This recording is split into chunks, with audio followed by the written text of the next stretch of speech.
They didn't see it coming. While the world kept its eyes fixed on the loud superpowers, a quiet storm was brewing in the east. No grand announcements, no flashing headlines, just silent, calculated steps, carefully woven into the fabric of the global economy. The streets of Mumbai buzzed, the ports of Chen. I grew busier. The technology parks of Bangalore hummed day and night, and yet most of the world was still under the illusion that India was merely a follower, not a leader. But underneath this veil of normalcy, something was shifting, something irreversible. India was not waiting for permission. It was silently stepping into a role that would soon force the world to recalibrate its understanding of power. The economic rise of India was not accidental, nor was it driven by sudden fortune. It was the result of silent moves, strategic choices, and long-term patience.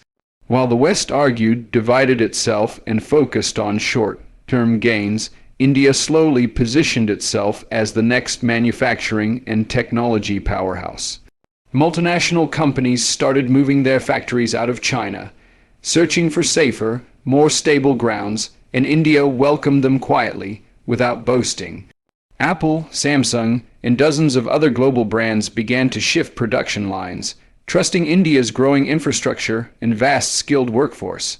The world did not pay attention until it was too late. India was already standing on the stage, no longer in the shadows. Trade alliances, often the weapons of silent wars, became India's secret tools. By carefully strengthening its ties with countries across Asia, Africa, and the Middle East, India built a complex web of partnerships that protected its interests and expanded its reach. The world was busy watching conflicts in Europe and power games in the Pacific, but India was busy writing its own script, quietly replacing older dependencies with new, balanced relationships. It no longer needed to kneel before global powers. It was becoming one. Energy dependency, once India's weakness, was being systematically reduced. While Western nations cut off Russian supplies in protest, India moved silently, securing discounted energy deals that fueled its growth, while others struggled with soaring prices. Without loud political statements, without provoking global outrage, India managed to protect its energy security, while others paid the price of conflict. Technology became India's silent weapon. As the world's largest democracy, India transformed into the digital backbone for countless global corporations. Its software engineers, data scientists, and innovators quietly took over the back offices and core operations of some of the biggest businesses across the planet. India was no longer just a place to outsource call centers. It was becoming the place to build solutions, develop products, and lead technological revolutions. The West built the platforms, but India was now running them. What was more surprising was India's ability to navigate the chaos of the modern world without creating enemies. While many countries aggressively pushed their dominance, India chose a different path. It remained the quiet negotiator, the silent bridge between East and West. It was one of the few nations that could speak with Russia and the United States in the same breath, without losing the trust of either. It could do billion-dollar deals with the Middle East while strengthening its grip on Asia. It could remain part of Western alliances without cutting ties with old partners. The sheer size of India's internal market became a silent magnet for global capital. More than 1 billion people, rapidly urbanizing, increasingly connected, and growing in purchasing power, offered opportunities too big to ignore.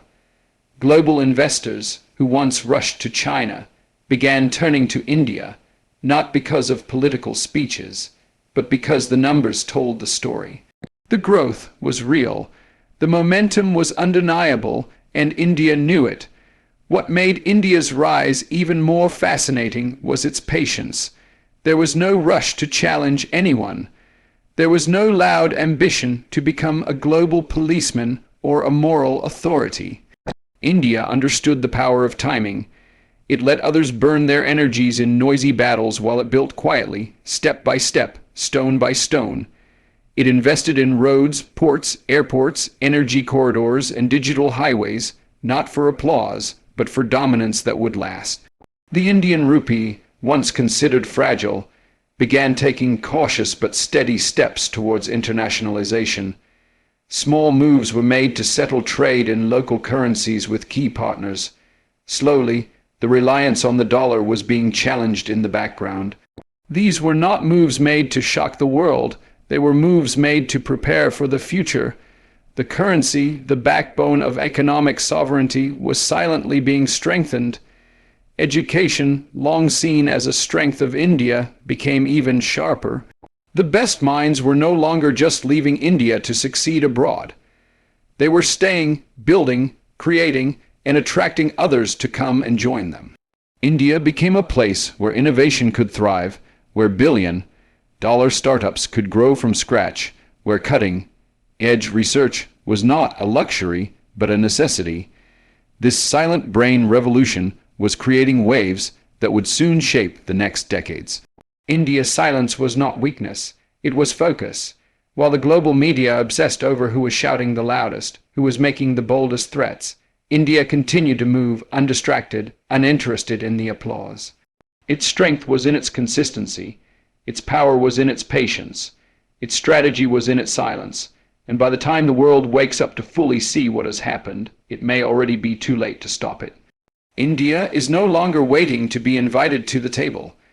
It is building its own table on its own terms, and those who wish to be part of the next chapter of global power will have no choice but to pull up a chair. The world is often distracted by loud shows of power, missile tests, military parades, and open threats, but India chose a different path. It decided to move in silence. While most global eyes remained fixed on the military expansions of other nations, India quietly began its own transformation. There were no dramatic announcements, no bold declarations of supremacy, but in military rooms, deep in the heart of New Delhi, India was planning something that would reshape the balance of power forever. The world saw India as a peaceful nation, but it overlooked the silent defense revolution unfolding behind closed doors. For decades, India's military had been focused on defending its borders, but slowly, carefully, that mindset began to shift. India was no longer thinking only about defense. It was preparing itself for deterrence, for projection, for dominance. It started by modernizing its armed forces piece by piece, without stirring global headlines. Old tanks were replaced with cutting-edge machines. Fighter jets, once dependent on outdated models, were upgraded with precision. Naval fleets began expanding, quietly acquiring power to control vital sea lanes. Submarines capable of carrying nuclear weapons began moving silently beneath the waves, out of sight, yet always present. India's partnerships in the defense world became another silent weapon. While the world focused on big alliances like NATO or China's growing ties with Russia, India was working in the background, securing defense deals with multiple global powers at the same time. Russia provided advanced missile systems, the S-400s, giving India unmatched air defense capabilities in the region. France became a key partner in air power, supplying Rafale fighter jets that shifted the regional balance overnight. The United States, seeing India's silent rise, offered access to critical technologies and intelligence sharing, something once unthinkable. No other nation was navigating these complex defense partnerships so skillfully without becoming trapped in any one camp. What made this defense revolution even more remarkable was India's careful refusal to be fully tied to anyone.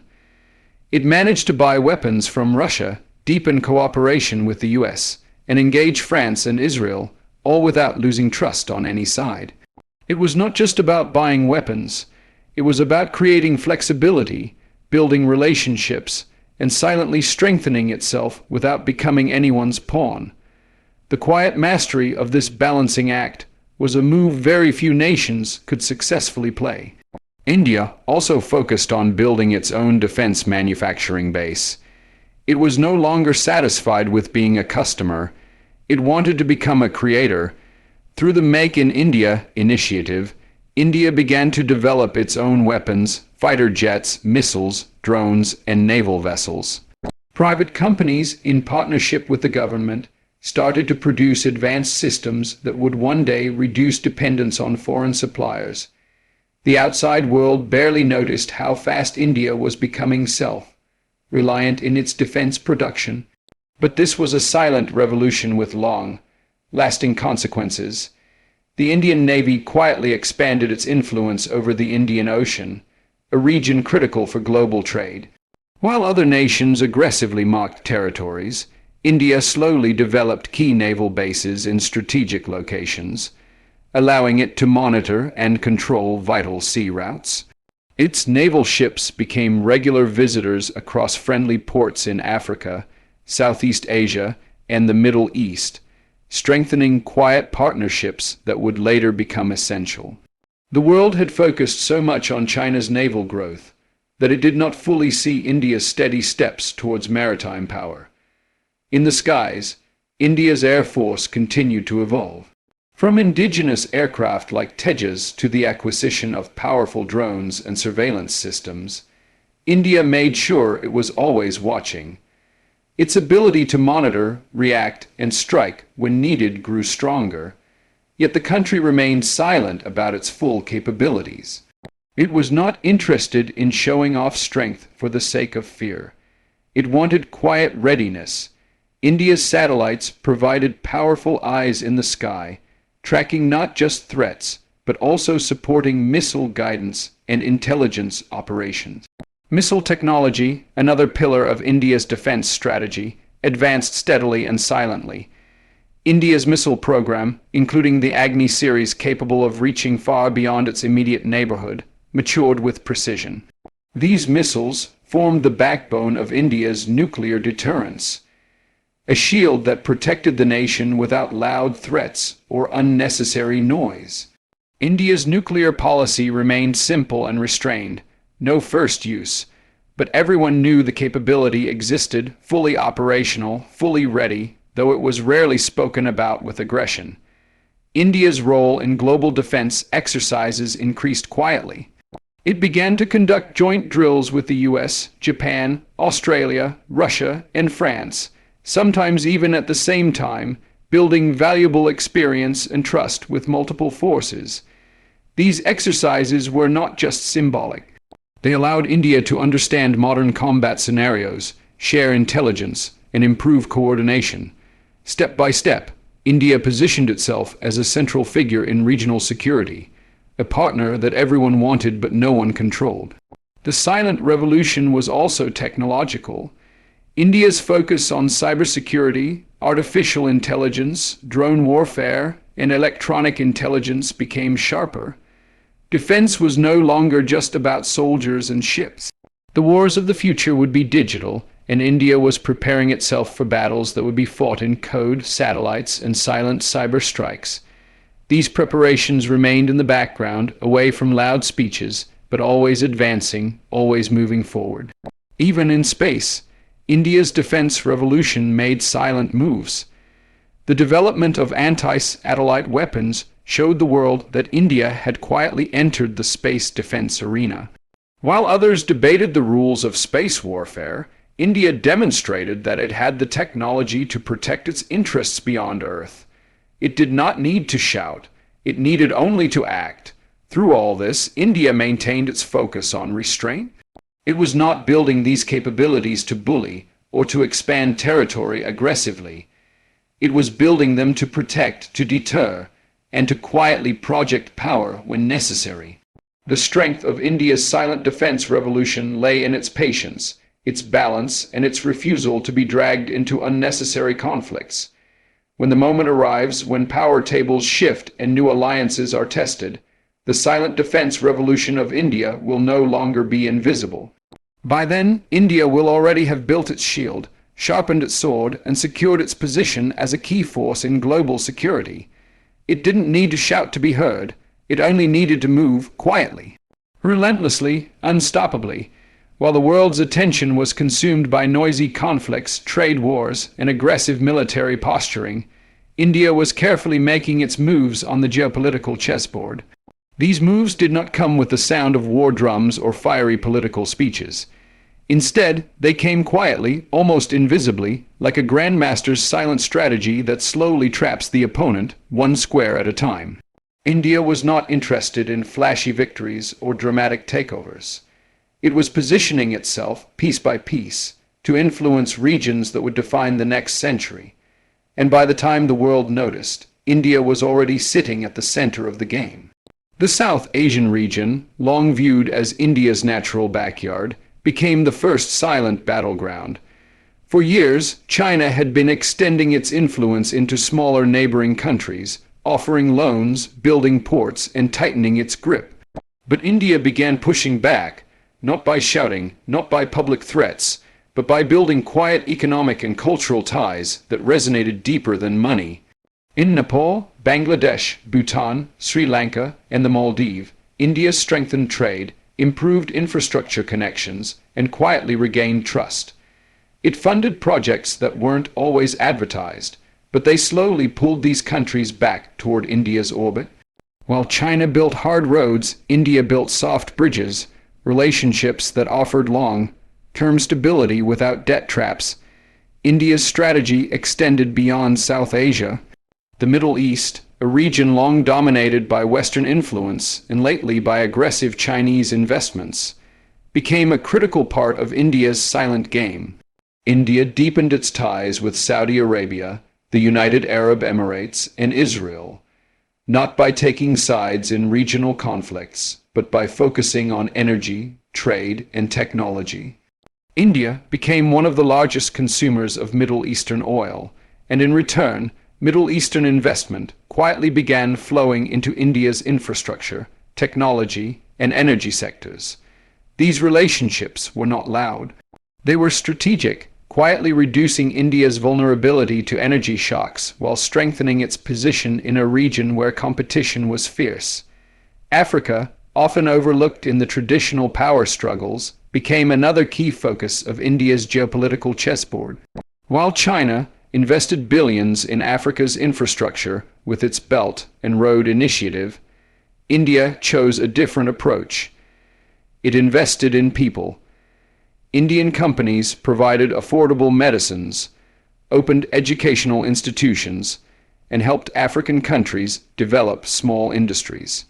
Indian engineers, doctors, and teachers spread across the continent, not as conquerors, but as partners. Quietly, India built a human connection that China's massive loans could not replicate. Slowly, India gained influence in African nations, securing critical mineral deals and expanding its reach into new markets. The moves were small, but the pattern was becoming impossible to ignore. India's approach to countering China's Belt and Road Initiative was not a direct confrontation. It built alternatives. It quietly strengthened its partnership with Japan to develop infrastructure in Southeast Asia. It invested in the development of the Chabahar port in Iran, giving itself a critical trade route that bypassed Pakistan and linked India directly to Afghanistan and Central Asia. This project allowed India to access untapped markets while offering landlocked countries an alternative to Chinese-controlled routes. The West was busy focusing on China's massive highways, but India's silent corridors began to reshape regional trade dynamics without creating public clashes. In the Indo-Pacific region, India worked quietly but relentlessly to build new security partnerships. It joined hands with the United States, Japan, and Australia to strengthen the Quad Alliance, a security dialogue aimed at ensuring a free and open Indo-Pacific. Unlike loud military pacts, the Quad operated with quiet cooperation. Naval exercises, information sharing, and disaster response coordination. India carefully played its role, signaling its readiness to balance power in the region without becoming openly aggressive. It was not about provoking, it was about being prepared. India's ability to balance relationships became one of its greatest strengths on this chessboard. While China's moves often triggered resistance, India's diplomacy was careful, flexible, and quietly effective. India was one of the few countries that could maintain strong defense ties with Russia, while simultaneously strengthening economic and strategic ties with the United States. It could be part of BRICS with China and Russia while working closely with Western-led alliances in the Indo-Pacific. India's position was unique, and it knew it. It was not trapped in any camp. It was free to move, and that freedom gave it power. Even in global governance platforms, India's silent influence was growing. It pushed steadily for reform in the United Nations, demanding a permanent seat at the Security Council, not through loud ultimatums, but through decades of quiet diplomatic effort. Its leadership in the G20 meetings showcased India as a voice for the global South, a bridge between developed and developing countries. These were not victories that made headlines overnight, but they were victories that shaped long-term perceptions. India's use of soft power added another layer to its geopolitical moves. While other nations used threats or economic traps, India spread its culture, its traditions, its technology, and its values. Indian cinema, music, yoga, cuisine, and even digital platforms found their way into homes across Asia, Africa, and the Middle East. Bollywood movies played in small African towns. Yoga centers opened in Gulf countries. Indian-built mobile apps connected people in developing nations. This soft power spread quietly, but left a deep and lasting imprint. Perhaps the most brilliant part of India's geopolitical strategy was its patience. India was not rushing to dominate headlines. It was playing a long game, fully aware that today's quick victories could lead to tomorrow's costly mistakes. It allowed others to overextend, to reveal their weaknesses, while India quietly built its networks, its influence, and its reputation. By not forcing itself into conflicts, India preserved its flexibility. By not loudly challenging dominant powers, India avoided early pushback. But make no mistake, the silence was never weakness. It was control. It was strategy. It was understanding the power of the waiting game. And as the world now begins to realize, India is no longer just a player on the chessboard. India is becoming the chessboard itself, the place where moves are made, where battles are avoided or provoked, where influence quietly settles in squares that others left open. By the time the final pieces are in place, India's quiet moves may very well define the future of global power. In the grand theater of global power, where missiles, armies, and trade routes often steal the spotlight, another form of influence quietly rises, a softer, more lasting power that seeps into societies, shapes perceptions, and wins without a single shot being fired. India, with its ancient civilization and modern ambition, has been silently weaving this web of cultural and technological domination. It does not demand attention. It does not force acceptance. It simply spreads organically, quietly, until its presence is undeniable. Every day, in cities from Cairo to Cape Town, from Jakarta to Johannesburg, Bollywood movies light up screens and fill the hearts of millions. These stories, filled with love, struggle, family, and triumph, carry more than entertainment. They carry India's voice, its spirit, its rhythm. Without armies, without treaties, India is entering homes and hearts across continents. The songs, the dances, the colors, the emotions, they resonate far beyond India's borders, planting seeds of familiarity and affection. In the shadows of political negotiations, culture is doing its silent work, building bridges that no amount of money can buy. Indian cuisine, with its rich spices and flavors, has become a quiet ambassador. Indian restaurants now line the streets of New York, London, Dubai, Nairobi, and Sydney. People who have never set foot in India crave the taste of biryani, butter chicken, samosas, and masala chai. These are not just meals. They are cultural experiences that make India feel close, familiar, and welcome. Slowly, this presence shapes how the world views India, not as a distant, developing nation, but as a vibrant, essential part of the global cultural landscape. Yoga, once practiced in the forests and temples of ancient India, has now become a global movement. From corporate boardrooms to small town gyms, yoga mats are rolled out every day, connecting millions to an ancient Indian tradition. The power of this influence lies in its subtlety. Yoga does not wear a flag. It does not shout its origins. Yet every breath, every pose, every practice is a quiet extension of India's philosophy and way of life. World leaders, athletes, celebrities, and ordinary people alike find comfort and discipline in these practices, often unaware that they are slowly absorbing an Indian world, that emphasizes balance, self-awareness, and inner strength. But India's cultural rise is only half the story. The other half, equally silent but immensely powerful, is its technological domination. In the early years, India was seen merely as a service provider, a place where Western companies outsourced low-level tasks. But slowly, India changed that perception. Its software engineers, coders, and innovators began to move from back offices to boardrooms. They stopped just fixing problems. They started building solutions. Today, some of the world's largest and most powerful companies are led by people of Indian origin. These leaders are not waving flags, but their influence is undeniable. Indian startups have exploded in the last decade.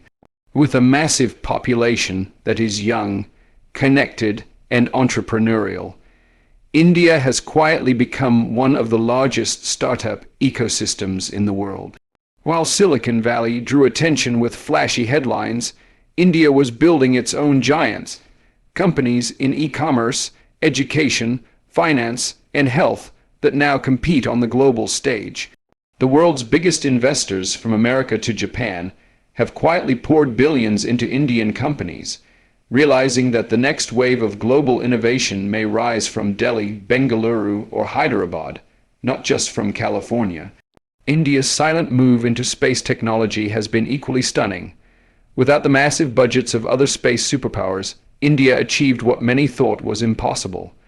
It sent missions to the Moon and Mars at a fraction of the cost, winning global respect. The recent successful landing on the Moon's South Pole region, a place no other nation had reached before, made headlines, but the preparation for that success was long, silent, and deeply strategic. India did not need loud declarations. It simply delivered. Beyond rockets and satellites, India's digital infrastructure is reshaping lives on a scale the world has rarely seen.